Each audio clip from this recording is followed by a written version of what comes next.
Hi everyone, myself Aruna, assistant professor. ಇವತ್ತು ನಾನು LIC ಇಂಡಿಯಾದಿಂದ ಕಾಲ್ ಆಗಿರುವಂಥ ಗೋಲ್ಡನ್ ಜೂಬ್ಲಿ ಸ್ಕಾಲರ್ಶಿಪ್ ಸ್ಕೀಮ್ ಬಗ್ಗೆ ಹೇಳ್ಕೊಡ್ತಾ ಇದ್ದೀನಿ. ನಾನು ವಿಡಿಯೋ ಸ್ಟಾರ್ಟ್ ಮಾಡೋಕ್ಕಿಂತ ಮುಂಚೆ ನೀವು ನನ್ನ ಚಾನಲ್ಗೆ ಸಬ್ಸ್ಕ್ರೈಬ್ ಆಗಿಲ್ಲ ಅಂತಂದರೆ ಸಬ್ಸ್ಕ್ರೈಬ್ ಮಾಡ್ಕೊಳ್ಳಿ, ಜೊತೆಗೆ ಪಕ್ಕದಲ್ಲಿರುವಂಥ ಬೆಲ್ ಐಕನನ್ನು ಕ್ಲಿಕ್ ಮಾಡಿ. ಸೊ ಈ ಸ್ಕಾಲರ್ಶಿಪ್ ಬಗ್ಗೆ ಹೇಳೋದಾದರೆ ಈ ಮಂತ್ 31 ಅನ್ನೋದು ಲಾಸ್ಟ್ ಡೇಟ್ ಇದೆ. ಸೊ ಓನ್ಲಿ 2 days ಅಷ್ಟೇ ಲೆಫ್ಟ್ ಇದೆ. ನೀವು ಆದಷ್ಟು ಬೇಗ ಈ ಅಪ್ಲಿಕೇಶನನ್ನು ಹಾಕ್ಕೊತೀರಾ, ಅದ್ರ ಜೊತೆಗೆ ಆದಷ್ಟು ಶೇರ್ ಮಾಡ್ತೀರಾ ಅಂತೇಳಿ ಅಂದ್ಕೊಂಡಿದ್ದೀನಿ. ಸೊ ಈ ಸ್ಕಾಲರ್ಶಿಪ್ ಯಾರ್ಯಾರು ಅಪ್ಲಿಕೇಶನ್ ಹಾಕ್ಕೋಬೋದು ಅಂತ ಈ ಒಂದು ನೋಟಿಫಿಕೇಷನ್ ನೋಡೋದಾದರೆ 10th ಪಾಸ್ ಆಗಿರೋರು ಮತ್ತು PUC ಪಾಸ್ ಆಗಿರುವಂಥ ವಿದ್ಯಾರ್ಥಿಗಳು ಈ ಸ್ಕಾಲರ್ಶಿಪ್ಗೆ ಅಪ್ಲಿಕೇಶನನ್ನು ಹಾಕ್ಕೋಬೋದು. ಮೊದಲಿಗೆ ನಾವು PUC ಪಾಸ್ ಆದವರನ್ನು ನೋಡೋಣ. PUC ಪಾಸ್ ಆದವರು ಅವರು 60% ಆಫ್ ಮಾರ್ಕ್ಸನ್ನು ತೊಗೊಂಡಿರಬೇಕು, ಅದ್ರ ಜೊತೆಗೆ ಫಸ್ಟ್ ಅಟೆಂಪ್ಟಲ್ಲಿ ಪಾಸ್ ಆಗಿರಬೇಕು. ಅದಾದಮೇಲೆ ಅವರ ಮನೆಯ ಅಂದರೆ ಆ್ಯನ್ಯಲ್ ಇನ್ಕಮ್ ಏನು ವಾರ್ಷಿಕ ಆದಾಯ ಅನ್ನೋದು ಎಷ್ಟಿರಬೇಕು ಅಂತಂದರೆ 2 ಲಕ್ಷದ ಮೇಲೆ ಅನ್ನೋದು ಇರಬಾರ್ದು.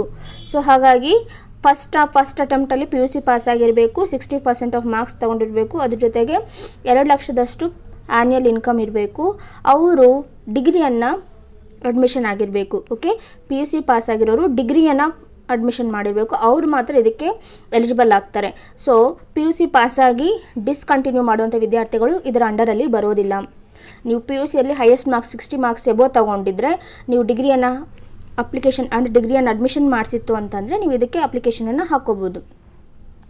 ಇಲ್ಲಿ ಎನಿ ಡಿಗ್ರಿ ಅಂತಂದರೆ ಅಂದರೆ ನೀವು ಮೆಡಿಕಲ್ ಮಾಡಿರ್ಬೋದು, ಅಥವಾ ಇಂಜಿನಿಯರಿಂಗ್ ಅಡ್ಮಿಷನ್ ಮಾಡಿಸಿರ್ಬೋದು, ಅಥವಾ ಆರ್ಟ್ಸಲ್ಲಿ ಡಿಗ್ರಿ ಮಾಡ್ತಿರ್ಬೋದು. ಸೊ ಎನಿ ಡಿಗ್ರಿ ಅವರು ಸಹ ಇದಕ್ಕೆ ಅಪ್ಲಿಕೇಶನನ್ನು ಹಾಕ್ಕೋಬೋದು.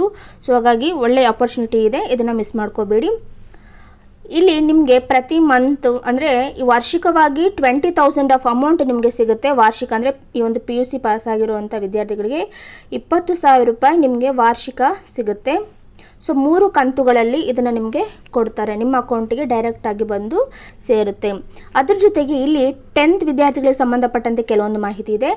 10th ವಿದ್ಯಾರ್ಥಿಗಳು ಅವರು 60% ಆಫ್ ಮಾರ್ಕ್ಸ್ನ ತೊಗೊಂಡು 10th ಪಾಸ್ ಮಾಡಿರಬೇಕು. ಅದ್ರ ಜೊತೆಗೆ ಅವರು PUCಯನ್ನು ಅಡ್ಮಿಷನ್ ಮಾಡಿಸಿರಬೇಕು, ಡಿಸ್ಕಂಟಿನ್ಯೂ ಮಾಡಿರಬಾರ್ದು. ಅವರ ಮನೆ ಆದಾಯ ಬಂದು 2 ಲಕ್ಷಕ್ಕಿಂತ ಜಾಸ್ತಿ ಇರಬಾರ್ದು.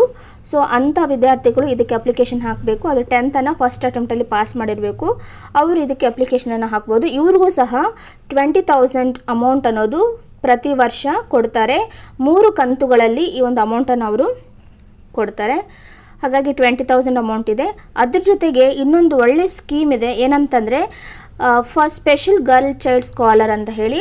ಅಂದರೆ ಒಬ್ಬರೇ ಹೆಣ್ಮಕ್ಳು, ಅಂದರೆ ಓನ್ಲಿ ಗರ್ಲ್ ಚೈಲ್ಡ್ ಅಂತಂದರೆ ಅವ್ರ ಮನೆಗೆ ಒಬ್ಬಳೇ ಹೆಣ್ಮಗಳಿತ್ತು ಅಂತಂದರೆ, ದಟ್ಸ್ ಮೀನ್ ಗಂಡು ಮಕ್ಳು ಇಲ್ಲದೆ ಓನ್ಲಿ ಗರ್ಲ್ ಚೈಲ್ಡ್ ಇದ್ದರೆ ಅವರು ಸಹ ಒಂದು ಗರ್ಲ್ ಚೈಲ್ಡ್ ಸ್ಕೀಮಲ್ಲಿ ಸ್ಕಾಲರ್ಶಿಪ್ ಹಾಕ್ಕೋಬೋದು. ಇವ್ರಿಗೆ ಇಯರ್ಲಿ 10,000 ರುಪೀಸನ್ನು ಕೊಡ್ತಾರೆ. ಆದರೆ ಇದು ಕೇವಲ PUC ಅವ್ರಿಗಷ್ಟೇ, ಸೊ ಡಿಗ್ರಿ ಅವ್ರಿಗೆ ಬರಲ್ಲ. ನೀವು 10th ಪಾಸಾಗಿ PUC ಅಡ್ಮಿಷನ್ ಮಾಡಿಸಿತ್ತು ಅಂತಂದರೆ ಈ ಸ್ಪೆಷಲ್ ಗರ್ಲ್ ಚೈಲ್ಡ್ ಸ್ಕೀಮ್ಗೆ ನೀವು ಅಪ್ಲಿಕೇಶನ್ಸನ್ನು ಹಾಕ್ಕೋಬೋದು. ಇಲ್ಲಿ ಒಂದೇ ಒಂದು ಅಂಶ ಏನಂತಂದರೆ ಓನ್ಲಿ ಗರ್ಲ್ ಚೈಲ್ಡ್, ಅವ್ರ ಮನೆಯಲ್ಲಿ ಅವಳೊಬ್ಬಳೇ ಹೆಣ್ಮಗಳಿರಬೇಕು. ಅಂದರೆ ದಟ್ಸ್ ಮೀನ್ ಗಂಡು ಮಕ್ಳು ಇರಬಾರ್ದು, ಅವಳೊಬ್ಬಳೇ ಹೆಣ್ಮಗಳಿರಬೇಕು. ಸೊ ಅಂಥವ್ರು ಮಾತ್ರ ಇದನ್ನು ಅಪ್ಲಿಕೇಶನನ್ನು ಹಾಕ್ಕೋಬೋದು. ಸೊ ಇನ್ನು ಇದರ ಇನ್ಫಾರ್ಮೇಷನ್ ನೋಡೋದಾದರೆ, ಸೊ ಡ್ಯೂರೇಷನ್ ಎಷ್ಟು ತಿಂಗಳು ಕೊಡ್ತಾರೆ, ದಟ್ಸ್ ಮೀನ್ ನಿಮ್ಮ ಕೋರ್ಸ್ ಎಷ್ಟು ವರ್ಷ ಇರುತ್ತೋ ಅಷ್ಟು ವರ್ಷ. ಇವಾಗ ನೋಡಿ 10th ಪಾಸಾಗಿ PUC ಅಡ್ಮಿಷನ್ ಮಾಡಿಸಿದರೆ 2 ವರ್ಷ ಸ್ಕಾಲರ್ಶಿಪ್ ಬರುತ್ತೆ. ಅದೇ PUCಯಲ್ಲಿ ಎಕ್ಸ್ಟ್ರಾ ಮಾರ್ಕ್ಸ್ ತೊಗೊಂಡಿದ್ರೆ ನೀವು ಡಿಗ್ರಿ ಹಚ್ಚಿದರೆ ಡಿಗ್ರಿ ಮೆಡಿಕಲ್ ಆಗಿದ್ರೆ 5 ವರ್ಷ, ಇಂಜಿನಿಯರಿಂಗ್ ಆದರೆ 4 ವರ್ಷ, ಮತ್ತು ಡಿಗ್ರಿ ಆಗಿತ್ತು ಅಂತಂದರೆ ನಿಮಗೆ 3 years ಅನ್ನೋದು ಈ ಸ್ಕಾಲರ್ಶಿಪ್ಪನ್ನು ಕೊಡ್ತಾರೆ. 20,000. ಸೊ ರೇಟ್ ಆಫ್ ಸ್ಕಾಲರ್ಶಿಪ್ ಅಂತ ಹೇಳಿದೆ. ಸೊ ಹಾಗಾಗಿ ಆಲ್ರೆಡಿ ಹೇಳಿದ್ದೀನಿ 20,000 ಕೊಡ್ತಾರೆ. ಗರ್ಲ್ ಚೈಲ್ಡ್ಗೆ ಬೇಕು ಅಂತಂದರೆ 10,000 ಸ್ಕಾಲರ್ಶಿಪ್ ಅನ್ನೋದು ಕೊಡ್ತಾರೆ. ಕಂಡೀಷನ್ ಫಾರ್ ಸ್ಕಾಲರ್ಶಿಪ್ ಅಂತ ಹೇಳಿ ಕೊಟ್ಟಿದ್ದಾರೆ. ಇಲ್ಲಿ ನೋಡಿ, ಫಸ್ಟ್ ಏನಂತಂದರೆ 60% ಆಫ್ ಮಾರ್ಕ್ಸನ್ನು ಅವರು ಗೇನ್ ಮಾಡಿರಬೇಕು. ಅವ್ರ ಫ್ಯಾಮಿಲಿ ಇನ್ಕಮ್ 2 ಲಕ್ಷಕ್ಕಿಂತ ಜಾಸ್ತಿ ಅನ್ನೋದು ಇರಬಾರ್ದು ಅಂತ ಹೇಳಿ ಫಸ್ಟು ಕೊಟ್ಟಿದ್ದಾರೆ. ಅದಾದಮೇಲೆ ಸೊ ಇನ್ನೊಂದು ಏನಂತಂದರೆ ನೆಕ್ಸ್ಟ್ ನೋಡೋದಾದರೆ ಸೆಕೆಂಡ್ ಏನು ಕೊಟ್ಟಿದ್ದಾರೆ ಅಂದರೆ selection of LIC scholar will be the basis of merit. ನೋಡಿ, ನೀವು ಅಪ್ಲಿಕೇಶನ್ ಹಾಕೊಂಡ ತಕ್ಷಣ ನಿಮ್ಗೆ ಸ್ಕಾಲರ್ಶಿಪ್ ಬರುತ್ತಾ ಅಂತಲ್ಲ, ಇದನ್ನು ಮೆರಿಟ್ ಲಿಸ್ಟ್ ನೋಡ್ತಾರೆ. ಸೊ ಮೆರಿಟ್ ಲಿಸ್ಟ್ ಆದಾದ್ಮೇಲೆ ಎಲ್ಲರೂ ನೀವು ಸ್ಕಾಲರ್ಶಿಪ್ಗೆ ಅಪ್ಲೈ ಮಾಡ್ಕೊಂಡಾದಮೇಲೆ ನಿಮ್ಮ ಮಾರ್ಕ್ಸ್ನ ಆಧಾರದ ಮೇಲೆ ಮೆರಿಟ್ ಲಿಸ್ಟನ್ನು ನೋಡಿ, ಮೆರಿಟ್ ಲಿಸ್ಟ್ ಆಧಾರದ ಮೇಲೆ ಇಂತಿಷ್ಟು ವಿದ್ಯಾರ್ಥಿಗಳು ಅಂತ ಹೇಳಿ ಅವರು ಸೆಲೆಕ್ಟ್ ಮಾಡ್ಕೊತಾರೆ. ಅದ್ರ ಜೊತೆಗೆ ಇನ್ನೂ ಒಂದು ಇದೊಂದಿದೆ, ಕಂಡೀಷನ್ ಇದೆ. ಏನಂತಂದರೆ ಇಲ್ಲಿ ನೋಡಿ, ಇದರಲ್ಲಿ ನೀವು ಇವಾಗೇನೋ ಸ್ಕಾಲರ್ಶಿಪ್ ಅಪ್ಲೈ ಮಾಡಿದ್ದೀರಾ, ಆದರೆ ಡಿಗ್ರಿಯಲ್ಲಿ ನೀವು ಕಂಟಿನ್ಯೂಸ್ ಪಾಸ್ ಆಗ್ತಾ ಹೋಗ್ತಿರಬೇಕು. ಡಿಗ್ರಿಯಲ್ಲಿ ಯಾವುದನ್ನು ಬ್ಯಾಕ್ ಇಟ್ಕೋಬಾರ್ದು. ಅದ್ರ ಜೊತೆಗೆ ಡಿಗ್ರಿಯಲ್ಲಿ ಅಂದರೆ ನೀವು 50 ಮಾರ್ಕ್ಸಿಂದ ಪಾಸ್ ಆಗಬೇಕು. 50 ಮಾರ್ಕ್ಸ್ ಅಥವಾ 10th ಪಾಸಾಗಿ PUC ಅಡ್ಮಿಷನ್ ಮಾಡಿಸಿರೋರು 50% ಆಫ್ ಮಾರ್ಕ್ಸ್ನ ಪಡ್ಕೊಂಡು ಪಾಸ್ ಆಗ್ತಿರಬೇಕು. ಅವರು ಫೇಲ್ ಆಗಬಾರ್ದು. ಫೇಲ್ ಆಯಿತು ಅಂತಂದರೆ ಅದು ಡಿಸ್ಕಂಟಿನ್ಯೂ ಆಗುತ್ತೆ ಸ್ಕಾಲರ್ಶಿಪ್. ಅದ್ರ ಜೊತೆಗೆ PUC ಪಾಸಾಗಿ ಡಿಗ್ರಿಯನ್ನು ಅಡ್ಮಿಷನ್ ಮಾಡಿಸಿರೋರು ಅವ್ರು ಪ್ರತಿ ವರ್ಷ 50% ಆಫ್ ಮಾರ್ಕ್ಸನ್ನ ಪ್ರತಿ ಸೆಮ್ನಲ್ಲಿ 50% ಆಫ್ ಮಾರ್ಕ್ಸನ್ನು ತೊಗೊಂಡು ಅವರು ಹೋಗ್ತಿರಬೇಕು. ಇಫ್ ಇಟ್ ಈಸ್ ಅವ್ರೇನಾದರೂ ಫೇಲ್ ಆಯಿತು ಅಂತಂದರೆ ಈ ಸ್ಕಾಲರ್ಶಿಪ್ ಡಿಸ್ಕಂಟಿನ್ಯೂ ಆಗುತ್ತೆ. ಅದ್ರ ಜೊತೆಗೆ ನಿಮ್ಮ ಅಟೆಂಡೆನ್ಸ್ ಅನ್ನೋದು ಮಸ್ಟ್ ಆ್ಯಂಡ್ ಶುಡ್ ಅಟೆಂಡೆನ್ಸ್ ಅನ್ನೋದು ನೀವು ಇರಬೇಕಾಗತ್ತೆ. ಆವಾಗ ಅಷ್ಟೇ ಇದನ್ನು ಅಪ್ಲಿಕೇಶನ್ ಹಾಕ್ಕೊಳ್ಳೋದಕ್ಕೆ ಆಗುತ್ತೆ. ಸೊ ಇನ್ನೊಂದು ನೋಡಿ, scholarship shall not be given more than 1 student in a family. ಒಂದು ಕುಟುಂಬದಲ್ಲಿ ಒಂದು ವಿದ್ಯಾರ್ಥಿ ಮಾತ್ರ ಇದಕ್ಕೆ ಅಪ್ಲಿಕೇಶನ್ ಹಾಕ್ಕೊಳ್ಳೋದಕ್ಕೆ ಸಾಧ್ಯ ಆಗುತ್ತೆ. ಸೊ ಮೋಡ್ ಆಫ್ ಅಪ್ಲೈಯಿಂಗ್ ಅಂತ ಕೇಳಿದ್ದಾರೆ ಇಲ್ಲಿ. ಆನ್ಲೈನ್ ಅಪ್ಲಿಕೇಶನ್ ಮೂಲಕ ಇದನ್ನು ನಾವು ಅಪ್ಲಿಕೇಶನ್ ಹಾಕ್ಕೋಬೇಕು. ಲಾಸ್ಟ್ ಡೇಟ್ ಕೊಟ್ಟಿದ್ದಾರೆ ನೋಡಿ. Last date for online application 31/12/2020. So ಇವಾಗ ನಾವು ಹೇಗೆ ಅಪ್ಲಿಕೇಶನ್ ಹಾಕ್ಕೊಳ್ಳೋದು ಅಂತ ಹೇಳಿ ನೋಡೋಣ. ಸೊ ಆನ್ಲೈನ್ ಅಪ್ಲಿಕೇಶನ್ ಹಾಕೋದು ಹೇಗಂತ ನೋಡೋಣ. ಇವಾಗ ಫಸ್ಟ್ಲಿ ನೀವು ಗೂಗಲ್ ಕ್ರೋಮ್ ಅಥವಾ ಗೂಗಲ್ಗೆ ಹೋಗಿ ಏನಂತ LIC ಇಂಡಿಯಾ ಅಂತ ಹೇಳಿ ಟೈಪ್ ಮಾಡಿ. LIC ಇಂಡಿಯಾ ಅಂತ ಹೇಳಿ ಟೈಪ್ ಮಾಡಿ ಎಂಟರ್ ಕೊಡಿ. ಸೊ ಆವಾಗ ನಿಮಗೆ ಈ ಥರ ಒಂದು ಪೇಜ್ ಓಪನ್ ಆಗುತ್ತೆ. ಹಂಗೆ ಸ್ಕ್ರೋಲ್ ಮಾಡ್ತಾ ಬನ್ನಿ ಕೆಳಗಡೆ. ಸ್ಕ್ರೋಲ್ ಮಾಡ್ತಾ ಬಂದಾಗ ಇಲ್ಲಿ ಒಂದು ಗೋಲ್ಡನ್ ಜೂಬ್ಲಿ ಫೌಂಡೇಶನ್ ಅಂತ ಕಾಣಿಸ್ತಿದೆ ಅಲ್ಲ. ಸೊ ಈ ಗೋಲ್ಡನ್ ಜೂಬ್ಲಿ ಫೌಂಡೇಶನ್ ಮೇಲೆ ಕ್ಲಿಕ್ ಮಾಡಬೇಕು. ಸೊ ಕ್ಲಿಕ್ ಮಾಡಿದ್ಮೇಲೆ ಈ ಥರ ಪೇಜ್ ಒಂದು ಓಪನ್ ಆಗುತ್ತೆ. ಈ ಥರ ಪೇಜ್ ಓಪನ್ ಆದಮೇಲೆ ಅಲ್ಲಿ ಏನಂತಿರುತ್ತೆ ಅಂದರೆ click here to apply online ಅಂತ ಹೇಳಿ ಇದೆ. ಅದ್ರ ಮೇಲೆ ನೋಡಿ ಫಸ್ಟ್ ಒನ್ನೇ ಇದೆ, click here apply online application ಅಂತ ಹೇಳಿದೆ.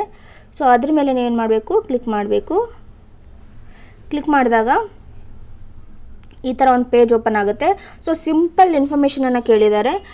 ಏನೇನು ಇನ್ಫಾರ್ಮೇಷನ್ ಕೇಳಿದ್ದಾರೆ ಅಂತಂದರೆ ಸೆಲೆಕ್ಟ್ ಯುವರ್ ಸ್ಟೇಟ್ ಅಂತ ಹೇಳಿದರೆ ನೀವು ಯಾವ ಸ್ಟೇಟ್ಗೆ ಸಂಬಂಧಪಟ್ಟಿದ್ದೀರಾ ಅಂತ ಹೇಳಿ ಅದನ್ನು ಸೆಲೆಕ್ಟ್ ಮಾಡ್ಕೊಳ್ಳಿ. ಆಫ್ಟರ್ ದಟ್ ಸೆಲೆಕ್ಟ್ ಡಿಸ್ಟಿಕ್ ಅಂತ ಹೇಳಿ ಕೇಳಿದ್ದಾರೆ. ಸೆಲೆಕ್ಟ್ ಡಿಸ್ಟಿಕ್ ಅಂತಂದರೆ ಯಾವ ಡಿಸ್ಟಿಕ್, ನಾನು ಕೊಪ್ಪಳ ಅಂತ ಹಾಕ್ಕೊತೀನಿ.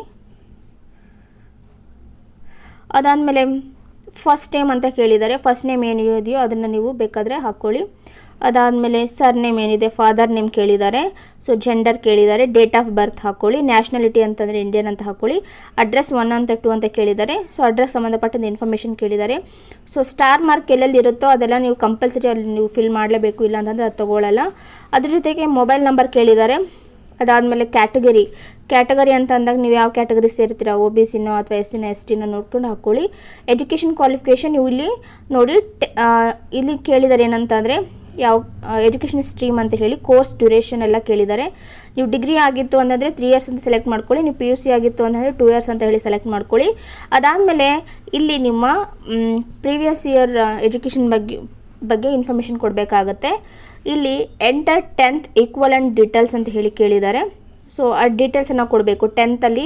ಸೊ ಯಾವುದು ಬೋರ್ಡ್ ಎಕ್ಸಾಮ ಏನಂತ ಹೇಳಿ ಅಂದರೆ ಅದ್ರ ಜೊತೆಗೆ ಇಲ್ಲಿ ಇನ್ಕಮ್ ಕೇಳಿದ್ದಾರೆ ನೋಡಿ. ಇನ್ಕಮ್ 25,000 ಒಳಗಡೆ ಇದೆಯಾ ಅಂತ ಕೇಳಿದ್ದಾರೆ. ಅದ್ರ ಜೊತೆಗೆ ಇಲ್ಲಿ ಎಂಟರ್ 10th ಈಕ್ವಲೆಂಟ್ ಡೀಟೇಲ್ಸ್ ಅಂತ ಹೇಳಿ ಕೇಳಿದ್ದಾರೆ. ಅದನ್ನು ನೀವು ಇಲ್ಲಿ ಫಿಲ್ ಮಾಡಬೇಕಾಗತ್ತೆ. ಸೊ ಯಾವ ಬೋರ್ಡು ಏನಿದೆ ಅಂತ ಹೇಳಿ ಅದನ್ನು ಮಾಡಬೇಕು. ಮತ್ತು ಯಾವ ವರ್ಷ ನೀವು 10th ಪಾಸ್ ಆಗಿದ್ರೆ ಅದನ್ನು ಹಾಕ್ಕೋಬೇಕು. ಅದ್ರ ಜೊತೆಗೆ 11th ಅಂತಂದರೆ ಫಸ್ಟ್ PUCದು ನೀವು ಮಾರ್ಕ್ಸ್ ಕೇಳಿದ್ದಾರೆ. ಸೊ ಆಗ ಫಸ್ಟ್ PUC ಮಾರ್ಕ್ಸನ್ನು ನೀವು ಹಾಕ್ಕೋಬೇಕಾಗುತ್ತೆ. ಫಸ್ಟ್ PUCನ ಯಾವಾಗ ಪಾಸ್ ಮಾಡಿದ್ರಿ ಅದ್ರದ್ದು, ಮತ್ತು ಸೆಕೆಂಡ್ PUCನ ಯಾವಾಗ ಪಾಸ್ ಮಾಡಿದ್ರೆ ಇದೇನು ಮಾರ್ಕ್ಸ್ ಏನು ಅಂತ ಕೇಳಿದ್ದಾರೆ, ಅದನ್ನು ಹಾಕ್ಕೋಬೇಕು. ಅದಾದಮೇಲೆ ಇನ್ನೊಂದು ಇನ್ಫಾರ್ಮೇಷನ್ ಇದೆ ನೋಡಿ, any other family member applying scholarship ಅಂತ ಹೇಳಿ ಕೇಳಿದ್ದಾರೆ. ಅಂತಂದರೆ ನಿಮ್ಮ ಮನೆಯಲ್ಲಿ ಇನ್ಯಾರಾದರೂ ಈ ಸ್ಕಾಲರ್ಶಿಪ್ ಅಪ್ಲೈ ಮಾಡಿದ್ದಾರೆ ಅಂತಂದರೆ ನೋ ಅಂತ ಹಾಕ್ಕೊಳ್ಳಿ. ಸೊ ಅದಾದಮೇಲೆ ನೆಕ್ಸ್ಟ್ ಏನಿದೆ, are you receiving any scholarship, ನೀವು ಯಾವುದಾದ್ರೂ ಸ್ಕಾಲರ್ಶಿಪ್ಪನ್ನು ತೊಗೊಂಡಿದ್ದೀರಾ ಅಂತ ನೆಕ್ಸ್ಟ್ ಕೇಳಿದ್ದಾರೆ, ಅದಕ್ಕೆ ನೋ ಅಂತ ಹಾಕ್ಕೊಳ್ಳಿ. ಅದಾದಮೇಲೆ ನೆಕ್ಸ್ಟ್ ಏನು ಕೇಳಿದ್ದಾರೆ ಅಂತಂದರೆ bank account details. So name of the bank, ನಿಮ್ಮ ಬ್ಯಾಂಕ್ನ ಅಕೌಂಟ್ ಡೀಟೇಲ್ಸ್ ಹಾಕಿ, ಬ್ರಾಂಚ್ ನೇಮ್ ಹಾಕಿ, ಅಕೌಂಟ್ ನಂಬರ್ ಹಾಕಿ, IFSC ಕೋಡ್ನ ಹಾಕಿ. ಅದಾದಮೇಲೆ ಲಾಸ್ಟ್ಗೆ ಇಲ್ಲಿ ಸಬ್ಮಿಟ್ ಅಂತ ಒಂದು ಬಟನ್ ಕಾಣಿಸ್ತಿದೆ ಅಲ್ಲ.